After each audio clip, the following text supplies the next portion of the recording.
ештеңе ойлаған да жоқпын даже. Бәрі жақсы болады деп жүре бердім, ол тіпті ойлаған жоқпын. Мен өзімнің ағайындарымнан да күткен жоқпын, бака бүйрек пересадка жасатамын деген ой болған да жоқ басында. Сенбеске шара жоқ, көзіңмен көріп тұрған нәрсеге қалай сенбейсің? Қайтып аламын. Өзім темір жолда машинист болып істеймін, темір жолда.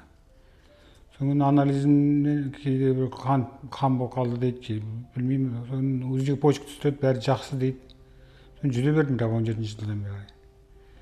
21-ші жылы Алматыға командировкаға барамын, содан бір ай бойы давлением түспей қойды ойладым таудан. Таудың кесірі ме екен, неге көтеріліп жүр деп. Бірақ олай болмады, семейге келгеннен кейін түспей қойды ол давление. Содан күнде жұмысқа барарда давлениеміз өлшейді, алкотест, наркотест тапсырамыз ғой. Дәрігерлер өткізбей қойды мені. Больницаға барыңыз, қаралыңыз шығарып. Содан биохимия алып, биохимиядан креатинім 180 болып тұр екен. Содан бастап қарыла бастадым.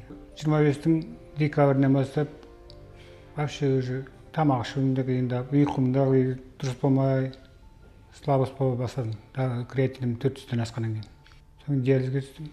Ойлағанша шетелге барайық, анда барайық, бүйрек салдырайық деген ешқандай менде ой болған жоқ. Ағайындарым бәрі өздері ақылдасқан ба екен, пересадка жасатайық деп. Бауырым бар, ағам бар, қарындасым бар, төртеуміз осында келдік. Қайсыныкі келсе соныкін аламыз деп. Содан анализ тапсырдық төртеуміз. Қарындасымды келіп, қарындасымның бүйрегін салып, қазіргі жағдайым міне осылай. Бұрын көп мойындамайтынмын мен медицинаға да. Бұлар не істейтін? Укол салып та қоя береді деген нәрсе сияқты ойлайтын. Дәрігерлерге алғысым шексіз. Жақтары түспей жаманды көрмесін, бәрі тек қолдары жеңіл болсын, жасаған апалары бәрі сәтті өтіп. Тек елдің мақтанышы болып алғысын алып жүре берсін.